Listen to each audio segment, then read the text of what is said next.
YouTube fellow community, Hermits fans, random people on the internet, my name is Giggens, and we're here today to talk about both sides of Hermits, their fourth album in the US, released in August of 1966, produced by Mickey Most. The US version of this album and the UK version of this album could not be any more different. They only share about 4 or 5 songs, and they make for great listens on their own. The US one for me is a bit of a mystery because some of these songs, I don't know where they come from. So the songs that share on the UK and the US one are My Reservation's Been Confirmed, Bus Stop, For Love, Dial My Number. The 4 songs on this album that I can't figure out where they come from are The Future Mrs. Alkins, The Two Lovely Black Eyes, My Old Dutch, and Oh Mr. Porter. These songs they must have just had hanging around in the can, maybe expressly for the US market. Because I know Henry VIII, when that came out, was a massive hit, but it wasn't a hit in England. And I feel like they recorded a handful of these almost pub-type songs to put on this album to really make them sound British, to give them that big British invasion kind of feel. Because almost all of side 2 is like it was recorded at a pub. It's got this party atmosphere. You know, they're all having a laugh. You can tell maybe there's a beer in their studio. I mean, it feels like a party atmosphere. But the second side's definitely like traditional British songs. And the first side's definitely more of the pop side. And I really, really like what they did with the track listing on this one. Again, completely different from the UK one. But it opens up with the number 12 hit single, This Door Swings Both Ways. And I love the gentle strums on this one that become almost more percussive. This song has sort of a dry production to it, but it's really dancey. It's got super sweet vocals. I like the great little piano touches. It's a choppy vocal rhythm that matches the sounds coming out of the instruments. The whole song is a bouncy, fun little time, and it feels almost underproduced, which I kind of like that feeling more. It makes it have a little bit more of a charm for its own, but a great little song to open the album with. Track 2 is the Hollies' classic Bus Stop, and this version is pretty faithfully done to the original one. I do like the sort of contemplative vocal delivery on this one. Peter Noon's lead vocal is definitely not as, I would say, emotional as like the Hollies one is, and that's putting it a little loose too, I suppose, but his delivery just feels contemplative, but it's super articulate. And I really, really like the approach they take with that. Musically, it's pretty faithful to what the Hollies were doing, but still an excellent track.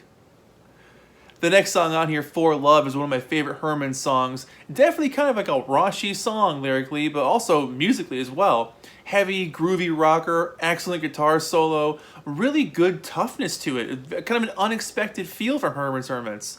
I just like its rocky, punchy approach. Track 4, I'm going to butcher this one, and I'm sorry to all my people in France. L'autre jour. I took French for 3 years. You think I can speak it by now. My apologies. It's sung mostly in French. The choruses are in English. It's definitely a bit of a mouthful, but super fun. It's a calm song, and it's just, I love the delivery in French. It's such a convincing feel. It just feels like they wrote it, and I love when bands can take a song and make it sound like it was their own. Next up on here is Dial My Number, and peppy, upbeat, happy jammer, you know, fun lyrical moments. I love the counting times that they do on this. I'm a sucker for songs like that where they mention counting time. I like that a lot. I don't know why, I just do. Side 2 opens up with The Future Mrs. Alkins, and this is definitely where the pub songs start. Definitely some good punchy hi-hats on here. I like the group vocals. You know, the first half of this album is definitely kind of Peter on his own vocally, and the second half is definitely like the entire gang showed up. So I like that one. Oh Mr. Porter, super short song, you know, bounces along really quickly, kind of continues out of Mrs. Alkins. The Man with the Cigar is a really interesting song. You know, lyrically it's about like, you know, working so hard and busting your butt, not getting anywhere, and hoping you can get a pay raise at some point. You know, overworked kind of person. Real moody delivery. Some great harmonies on this one. Very chimey bird solo. That's a really great standout track. Two Lovely Black Eyes. Definitely back to the party pub feel with this one. About getting punched in the face for making mistakes. And then one of the best songs they ever did, which should have been on side 1 if we're going to do it like an even split here. My Reservation's Been Confirmed. It rips along. It sounds like the Stones in 1964. I would love to hear more tracks like this, where they're just like cranking along, man. The energy on this thing non-stop. Such a good song. Great guitar work, great drums. You could tell the energy in the room was super high when they were doing this one. Love that song.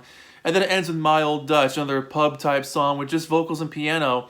Maybe done just for fun, but really digging it. I like that side too. Is definitely like a very overly British kind of side. Check out the back cover here. Those familiar with Mad Magazine might recognize the artist here, but look, you got Lyndon Johnson, you got the Beatles, you got Liz Taylor there, you got the Hermits up on stage there. Everybody's in the audience watching Hermits. And let me show you the inner sleeve. This is a monocopy. It's in fantastic shape. So you get the original inner sleeve and the classic MGM logo. This record is just in gorgeous shape.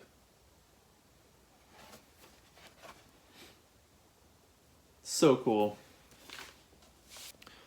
So there you go. So if anybody has any information about like some of the songs on side 2, because I know with UK albums and US albums in the 60s, they would basically split up every EP, single, and album track in England and make like 14 albums in America. They did that with the Stones, the Beatles. Everybody got that treatment over here. But with Hermits, at this point, this was only their second album in the UK. They had more EPs and singles, but in America, this was their 4th album. So maybe these were songs that this had like laying around in the can that they were like hoping to use for a project someday, or maybe they were expressly written for the American market, recorded rather for the American market. So who knows? If you have more information about that, let me know. Peter Noon, if you're watching, please let me know. I'm a big fan of yours.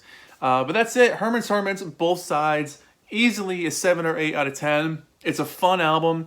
I wish there were more songs like My Reservation's Been Confirmed and For You. Hearing them rock so much harder is fascinating because they blend so well with that feel. Yeah, they're a great pop group. Yeah, they make great vocal harmonies together. But when they're rocking, oh man, they're rocking. I do like side 2 for what it is, the kind of pub feel. I like that a lot, but I would probably add a couple more heavy rockers if I was going back to 1966 and making this album myself. Anyways, there you go. My name is Giggens. This has been Hermits, both sides of Hermits. Thank you so much for watching. I'll see you guys in the next video. Take care of yourselves. Bye-bye.